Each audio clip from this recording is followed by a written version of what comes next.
प्रशिक्षण आईएएस के online platform पर आप सभी का स्वागत है। आज के एपिसोड में हम बात करेंगे दिलीप पाटीदार के बारे में। दिलीप पाटीदार कौन है?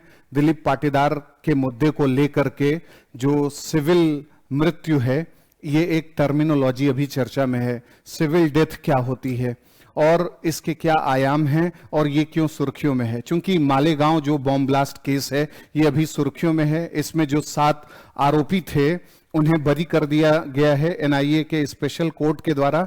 लेकिन एनआईए के स्पेशल कोर्ट के द्वारा जब बरी किया गया तब एक और बात सामने आई कि जो इसमें गवाह था, जो एविडेंस था, वो 17 साल से लापता है। यानी दिलीप पाटीदार पेशे से मिस्त्री व्यक्ति था और ये व्यक्ति इंदौर से इसको लेकर के महाराष्ट्र जो एटीएस है यानी एंटी टेररिस्ट स्क्वाड, इसको पूछताछ के लिए ले गई। 2008 की बात है ये।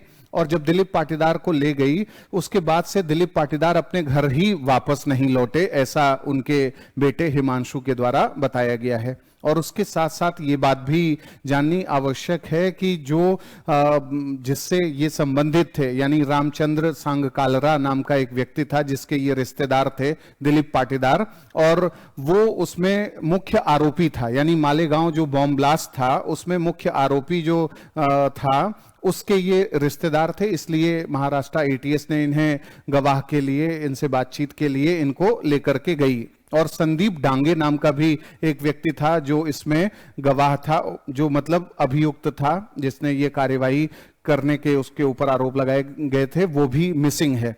तो मूल जो मुद्दा है, अभी फिलहाल हम लोग बात कर रहे हैं सिविल डेथ के बारे में। सिविल मृत्यु क्या होती है? अभी दिलीप पाटीदार के जो परिवार वाले हैं उनके वकील की तरफ से साफ तौर पर कहा गया है कि इन्हें सिविल मृत्यु दी जा चुकी है। और सिविल मृत्यु का ये मतलब होता है कि कोई भी व्यक्ति अगर लगातार 7 साल तक जो है मिसिंग है और उसकी कोई खोज खबर नहीं मिल रही है, तो अगर उसके परिवार वाले ये चाहते हैं कि उसको सिविल मृत्यु घोषित कर दिया जाए, यानी इन अब जो है अस्तित्व नहीं है, ऐसा कुछ कर दिया जाए, तो वो जो याचिका की जाती है उसके आधार पर व्यक्ति को सिविल मृत्यु के रूप में घोषित कर दिया जाता है कि उसकी सिविल मृत्यु हो चुकी है।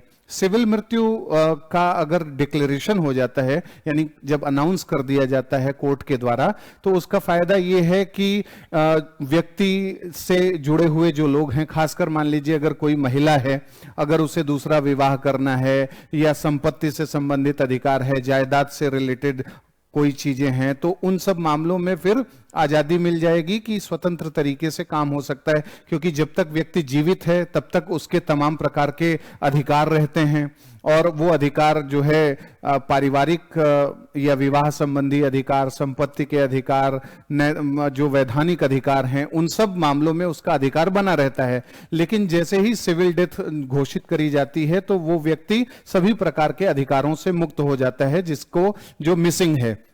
और इसलिए इनके परिवार वालों ने इस बात को जरूरी समझा कि वहां पर याचिका की जाए। और चूंकि ये जब 17 साल से मिसिंग ही हैं, मिले ही नहीं हैं, और तब इनको ऐसी स्थिति में डिक्लेयर कर दिया जाए ताकि इस मुद्दे पर कोई राजनीति भी ना हो और एक स्पष्टता हो जाए कि अब ये इस दुनिया में नहीं है।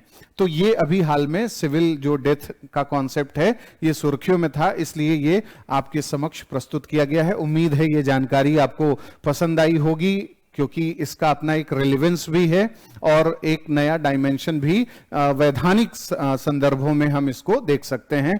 अगले कार्यक्रम में फिर से मिलेंगे ऐसे ही किसी महत्वपूर्ण डायमेंशन को स्पष्ट करते हुए।